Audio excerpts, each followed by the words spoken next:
الحمد للہ رب العالمین والعاقبۃ للمتقین والصلاة والسلام علی رسولہ محمد وعلی آلہ واصحابہ اجمعین، اما بعد، اعوذ باللہ من الشیطان الرجیم، بسم اللہ الرحمن الرحیم۔ آج 24ویں تراویح ہے۔ اس میں ہم 6 سورتوں کی تلاوت سنیں گے۔ سورہ قاف، سورہ ذاریات، سورہ طور، سورہ نجم، سورہ قمر اور سورہ رحمان۔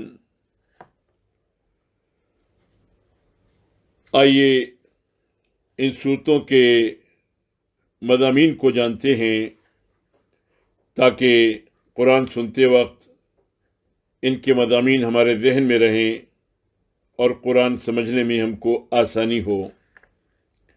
سب سے پہلے سورہ قاف ہے۔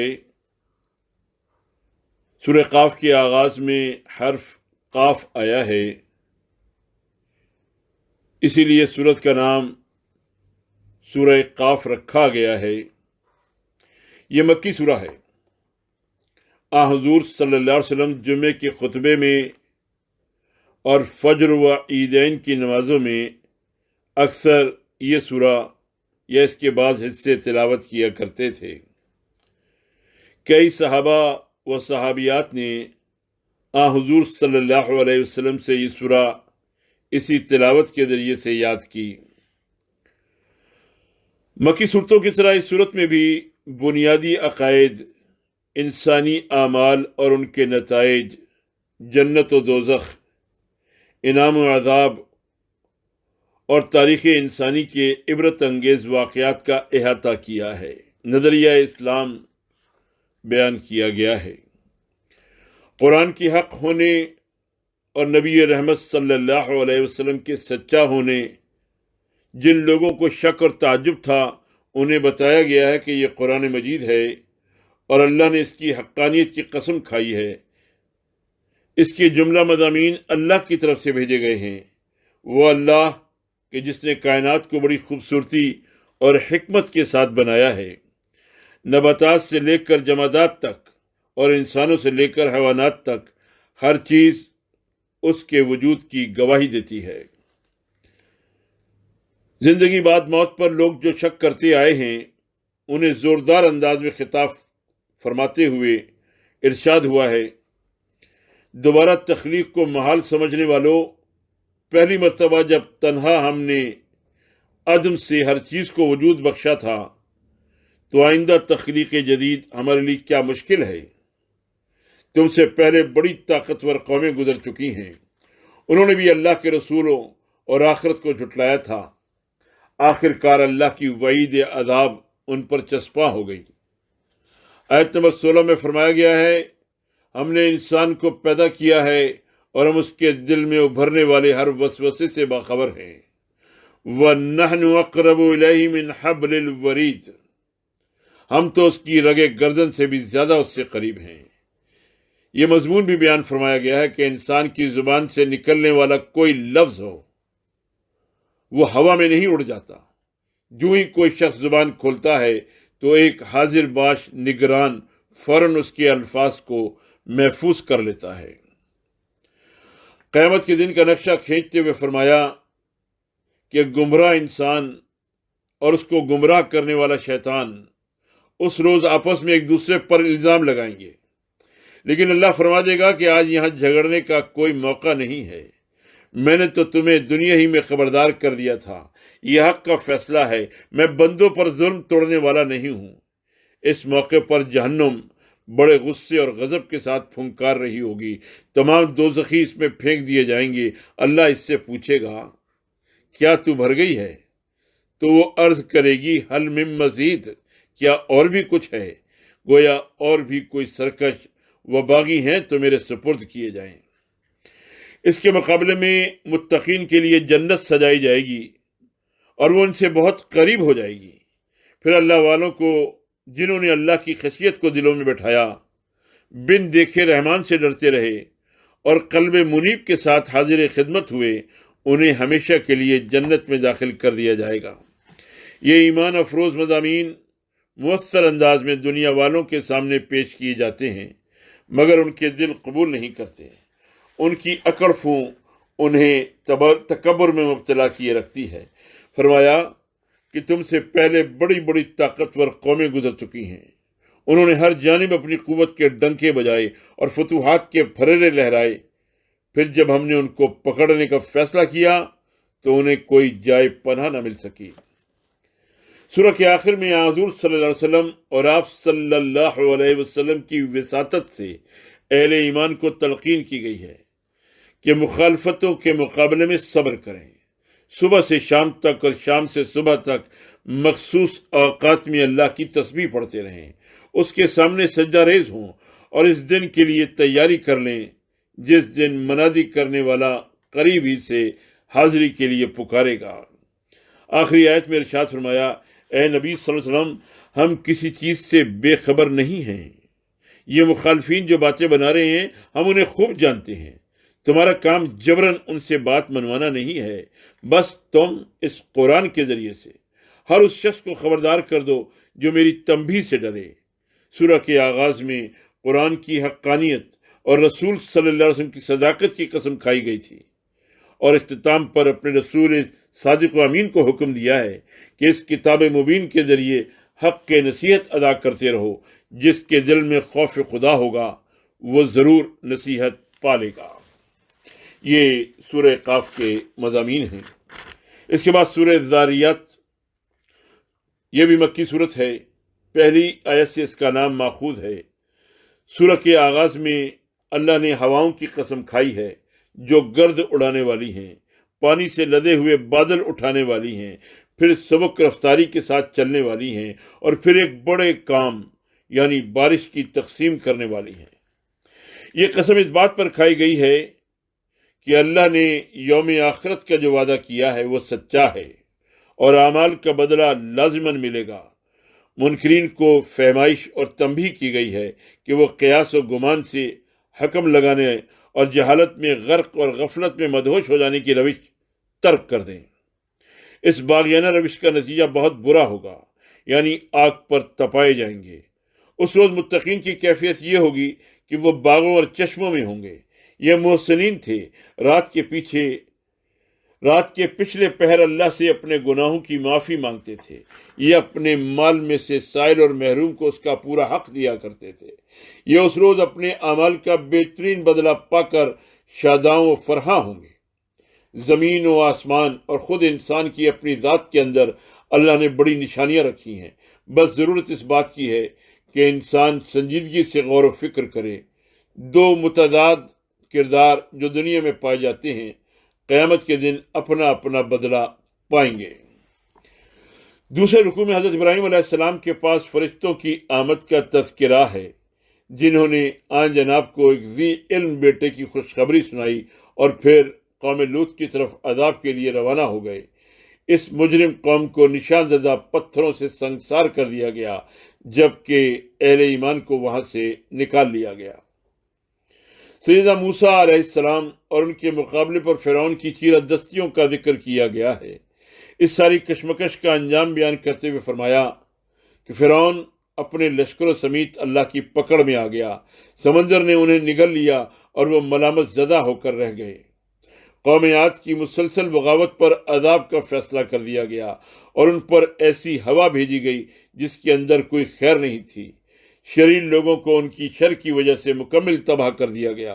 وہ ہوا جدھر سے گزرتی تباہی و بوسیدگی پھیلاتی چلی گئی۔ قوم سمود کی سرتابی اور پھر اچانک ٹوٹ پڑ جانے والی عذاب کا تذکرہ کیا گیا ہے۔ آخر میں فرمایا ان سب سے پہلے قوم نوح بھی ہلاک کی جا چکی تھی، کیونکہ اس نے فسق و فجور کا راستہ اپنایا تھا۔ تیسرے اور آخری رکوع میں آسمان کی بلندی اور فرش زمین کی ہمواری کو بطور نعمت پیش کیا گیا ہے۔ اللہ نے ہر چیز کے جوڑے بنائے ہیں اور اس ضابطے کے اندر بڑا سبق ہے۔ جوڑوں کا حال یہاں تک ہے کہ بجلی کے اندر مثبت اور منفی، پودوں کے اندر نر اور مادہ کا تعین، اور پولینیشن حتیٰ کہ ہواؤں کی لہروں کے اندر بھی جوڑے دریافت کیے گئے ہیں۔ یہ اللہ رب العالمین کی عظیم الشان قدرت ہے، اور ان سب پر غور و فکر کرنے والے اللہ کی طرف رجوع کرتے ہیں۔ حکم بھی یہی دیا گیا ہے کہ ففروا الی اللہ۔ نصیحت انسانیت کے لیے سراسر خیر اور بھلائی کا ذریعہ ہوتی ہے، لیکن نصیحت کا فائدہ اہل ایمان ہی اٹھاتے ہیں۔ آیت نمبر 56 میں جنوں اور انسانوں کی تخلیق کا مقصد وحید بیان کیا گیا ہے کہ وہ اللہ کی اطاعت و بندگی کریں۔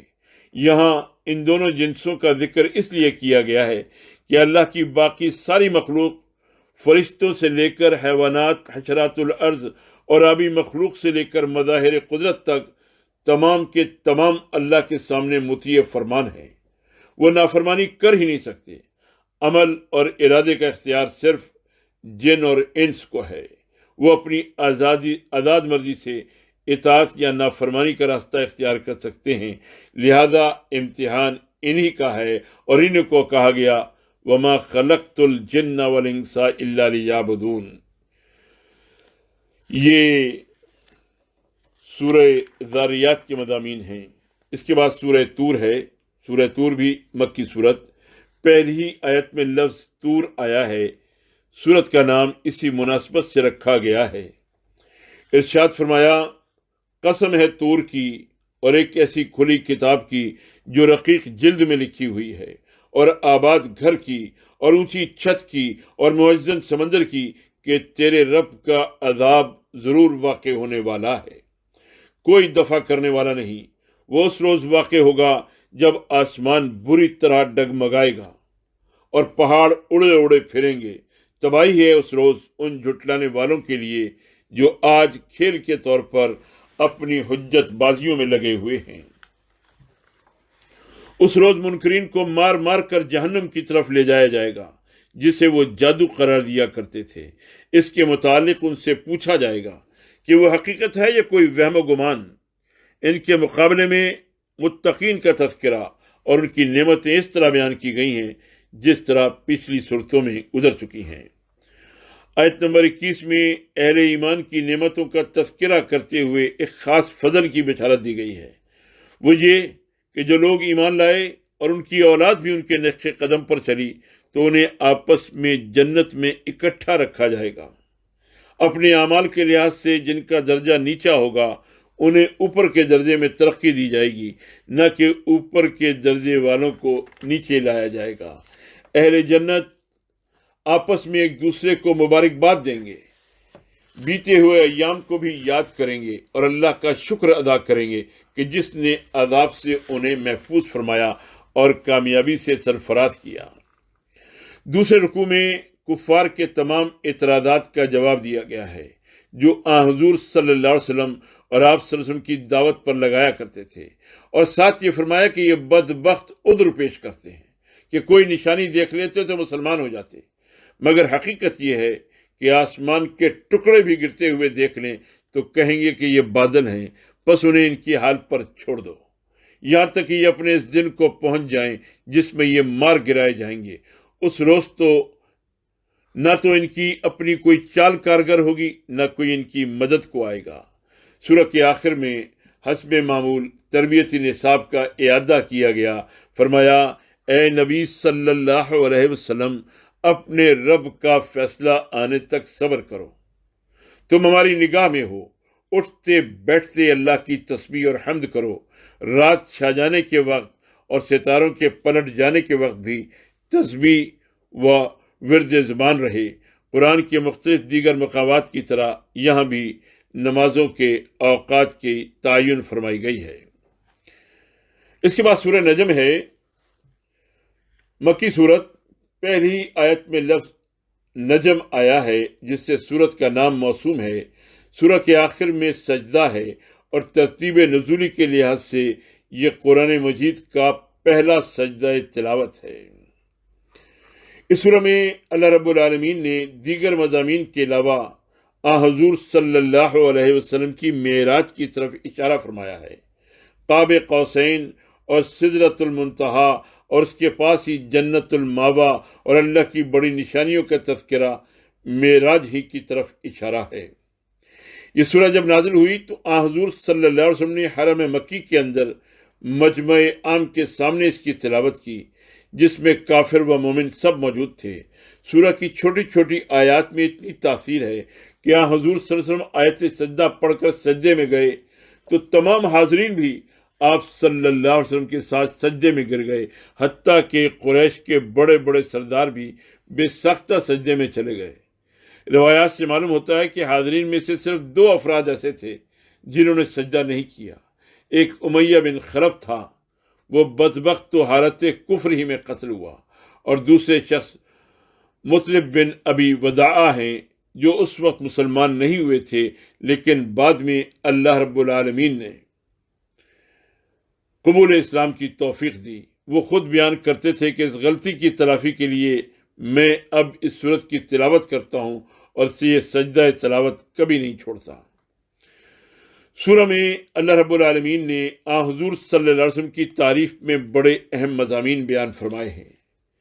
تارے کی قسم کھا کر اللہ نے قریش کو کہا کہ تمہارا رفیق نہ بھٹکا ہے نہ بہکا ہے، یعنی آپ صلی اللہ علیہ وسلم پر لگائے جانے والے الزامات کی تردید کی۔ دوسری بہت بڑی صفت یہ بتائی کہ اللہ کے نبی اپنی خواہش نفس سے کوئی ایک لفظ بھی نہیں بولتے، وہ تو جو کچھ بھی کہتے ہیں اللہ کی وحی ہوتی ہے۔ وہ تم لوگوں میں سے کسی کے شاگرد نہیں، انہیں زبردست قوت والے نے تعلیم دی ہے۔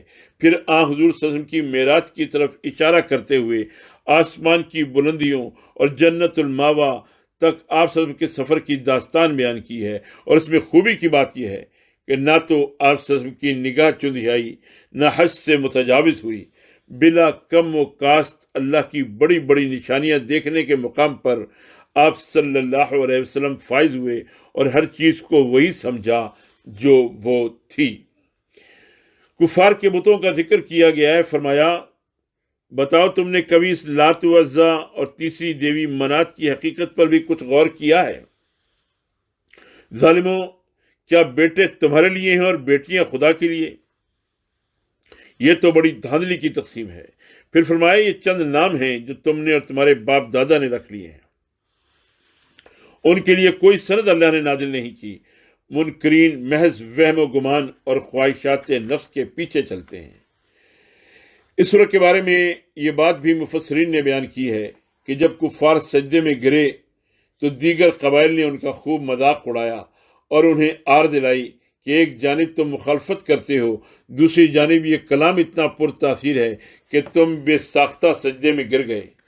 اس کے جواب میں انہوں نے آیت نمبر 9 اور 20 کے بعد اپنی طرف سے ایک جوڑ لگایا، جسے سب عربوں نے ریشم میں ٹاٹ کی پیوند کاری قرار دیا۔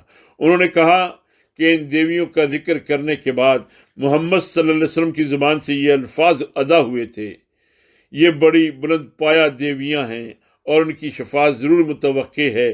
کفار کے اس عذر لنگ نے ان کو اور بھی ہلکا کر دیا۔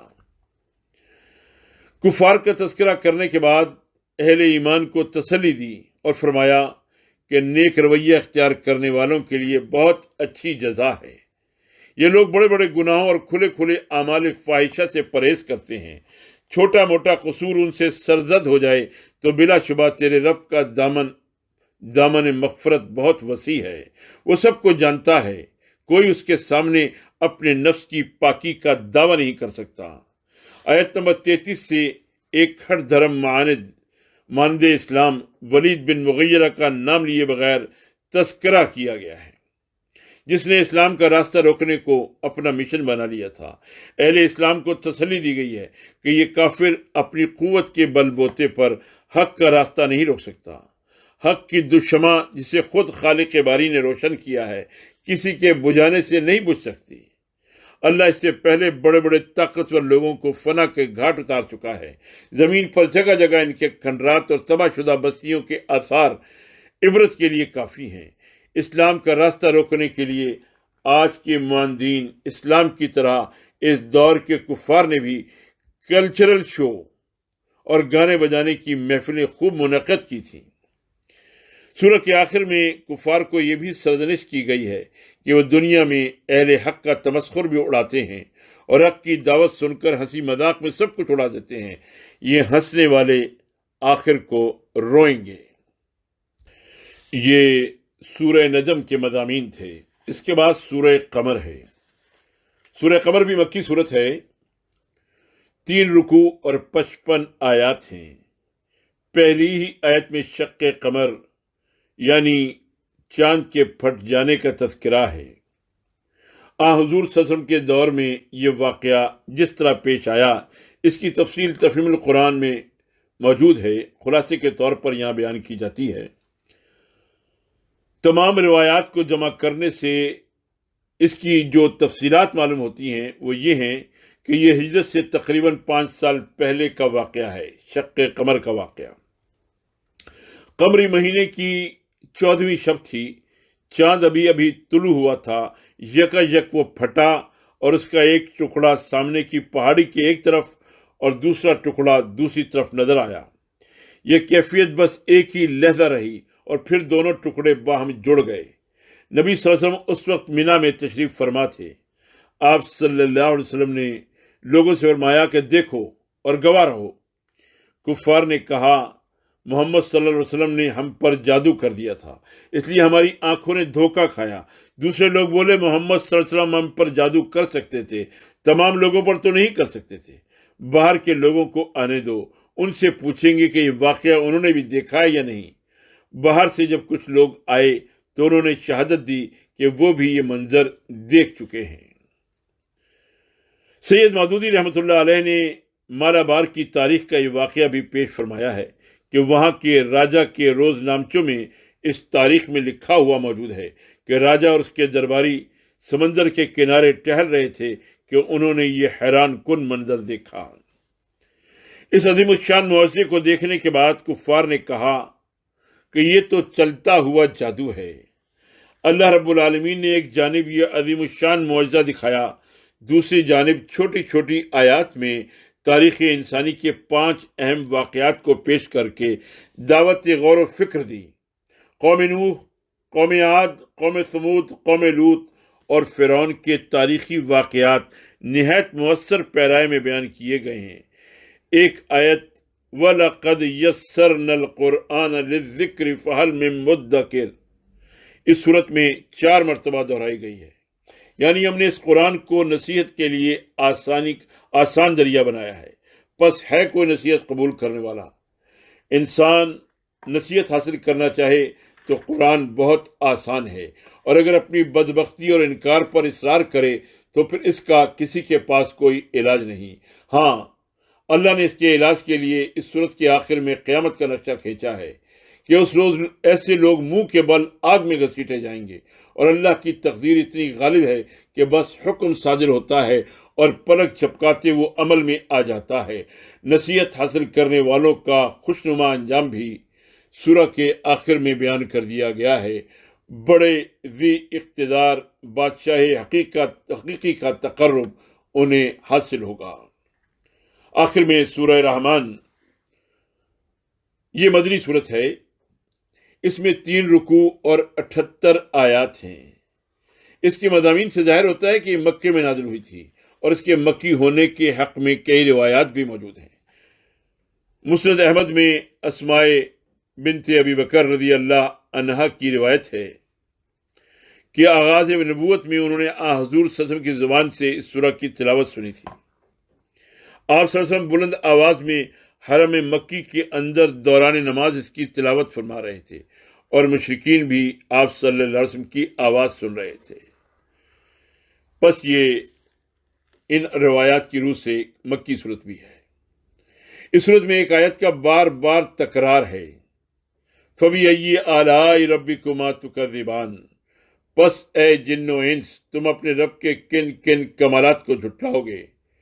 بڑے پرس انداز میں جن و انس کو خطاب کیا گیا ہے۔ یہ آیت اس صورت میں 31 مرتبہ آئی ہے۔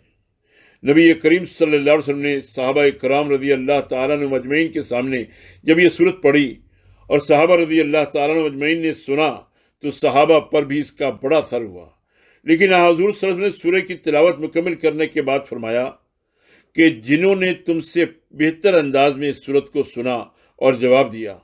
صحابہ رضی اللہ عنہ مجمعین نے عرض کیا کہ یا رسول اللہ